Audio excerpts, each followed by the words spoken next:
that murder that took place in early 1838, that Elijah Lovejoy was the first victim of the American Civil War. No one ever imagined a white person would die over the issue of slavery, but Elijah Lovejoy did. But with those three instances that I just gave you, the reason Lincoln spoke about them was because it was to his horror that nothing was being done about it. There was just this sense of vigilantism sweeping the country that said mob rule was okay. In fact, Lincoln called it in that speech mobocracy. And he said if we continue down a path where the law is ignored or where it's selectively enforced, we are working against the spirit of the American Revolution and against the very basis of the Constitution. You know, it was almost exactly 25 years to the day before Lincoln stood at Gettysburg and talked about all men being created equal. But Lincoln understood those words from the Declaration of Independence, and even at the age of 28, he understood that we are not just created equal, but even then he understood the intent of the framers was to have all of us treated equally, all of us subject to the same laws, all of us living under the same rules all of the time. And he realized when we don't do that, we put this American standard, our Constitution, at risk. 1838. What does that have to do with 2010? Somebody said it. I think so too. A lot. A lot. You know, we have a Congress of the United States right now that in many ways just is doing their own thing. It wasn't long ago, Congressman Pete Stark from California was asked, what are the limits on the federal government in its relationship with dealing with the states? And you know what his answer was? There are none. A congressman of the United States made that statement. And then during the very height of the health care package being shoved through Congress, one Nancy Pelosi, you've heard of her. Nancy Pelosi was asked a question about the health care mandate that would force you and will force you to buy an insurance policy, whether you want it or not, you've got to buy it. This has never been done in American history, folks. She was asked, Madam Speaker, where in the Constitution of the United States does it say that the U.S. Congress has the right to impose that individual mandate on U.S. citizens? You know what her answer was? 3 words. Are you serious? That's what she said. Are you serious? Someone should dare question the Speaker of the House of Representatives to try to get a reference in the United States Constitution for a bill they were jamming through? Why did she give that answer? Because in one sense it's the only answer she could give, because there is no place in the Constitution of the United States that will let them do that. She is picking and choosing. Let's talk about another subject that I know many of you are very well tuned into. You know, a couple months ago now, I had a fellow who I'd never met before come into Indianapolis to do a fundraiser on my behalf. Many of you will recognize his name, Joe Arpaio. Sheriff Joe. You know, I've seen Sheriff Joe on TV. He's the sheriff of Maricopa County, Arizona, if you don't know. He's referred to as the meanest sheriff in America. And I have to tell you, when I met him, and by the way, I grew up in the home of a law enforcement officer, right? I'm used to being around these guys. They're pretty, you know, they're pretty macho, kind of in-your-face guys. I was startled. Sheriff Joe is really not that way. He's a pretty quiet, soft-spoken guy. He really is. I was shocked.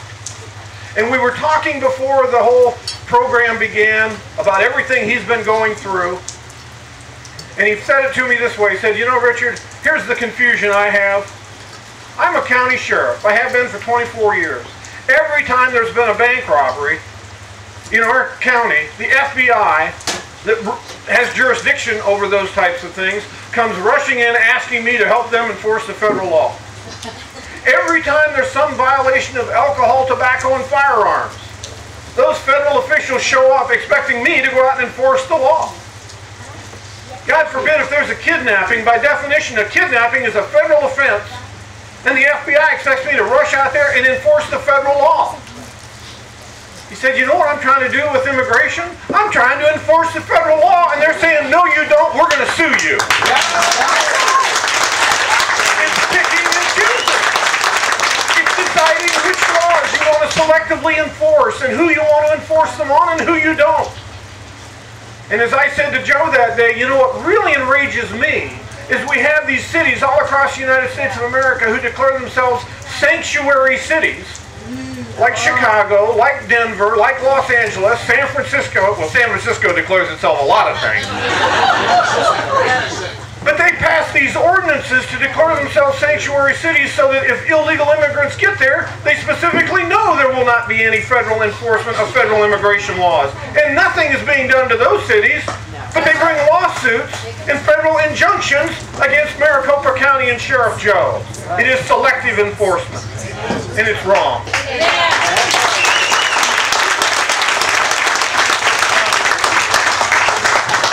And then there was the case I was personally involved in, and I have to tell you, I didn't go looking for it. When all that happened in the Chrysler bankruptcy occurred, the very last thing I thought I would ever be involved with was taking a case to the United States Supreme Court. And I have to tell you, if anyone had taken me aside 4 years ago today and said, oh, by the way, Richard, let's see, while you're state treasurer, you'll be there for the biggest financial collapse in history, and you will go as the sole petitioner in a case to the United States Supreme Court twice, and because of that, get called to testify to 2 committees of Congress. And by the way, you don't want to do that. That's not fun. I was being sworn in, and I suddenly thought, this is where Ollie North stood. Remember that famous picture? Yeah. I'm thinking, what did I do to deserve this? You know what I did? I tried to make the Constitution work as law. That's what got me there.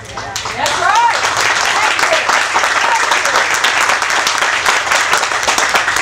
It would take me about 40 minutes to give you the full Chrysler speech, and I'm not going to do it. But literally, I have given that speech 123 times now.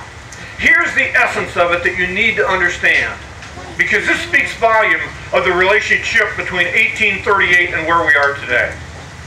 3 funds of Indiana government, 2 of them in particular, the Indiana Teachers Retirement Fund. We have any retired teachers here today by chance? All right. And the Indiana State Police Pension Fund. Any retired state police officers here? All right, well, those 2 funds, plus an infrastructure fund, bought the secured debt of Chrysler Corporation. Now, if you're not in the world of finance, that sounds like it's real complicated, but it's not. All it means, if you buy the secured debt, it means you're first in line in the event of a bankruptcy to get your money back. Now, it does not guarantee you that you'll get a single penny, but before any non-secured creditors would get the first penny, every secured creditor would be paid back in full. That's as simple as it works. Until Chrysler. You see, when the Chrysler bankruptcy occurred, the United States government, in a way that is absolutely unprecedented in American law, said, you know that thing about secured creditors being first in line? No, not this time. We're going to take the secured creditors and we're going to move them down to the bottom. And then we're going to look down here and find our friends, happen to largely be the United Auto Workers, and said, we're going to take them out, we're going to put them on top. It's picking and choosing, folks. And they gave them 100 cents on the dollar. And then they came back to us and told this group, you're not going to get 100 cents. In fact, you're going to get 29 cents on the dollar. Now here's the key part of this story. One of them. The day of the bankruptcy, there were $6.9 billion held as secured creditors, 6.6 of the 6.9 by the 5 biggest banks in America. When they were told that they were getting 29 cents on the dollar and they were not going to be first in line, they were going to the bottom, they hit the roof. They were bouncing all over. They said, you know, we've had Chrysler debt for years. We've worked with Chrysler for generations almost. We know them. They've got more than $26 billion worth of assets. They owe us 6.6. We expect 100 cents on the dollar. And the federal government said, not happening. You're getting 29 cents. They went back and forth about 3 days. And then the officials from those banks all walked in a big ballroom in New York City, smiles on their faces, and said, we're going to be happy to accept 29 cents. What happened? Every one of, that's right, what happened? Every one of you should be wondering, what the heck happened? Here's what happened. Officials from the United States Treasury went aside with those bankers and said, boys, don't you get it? Don't you get it?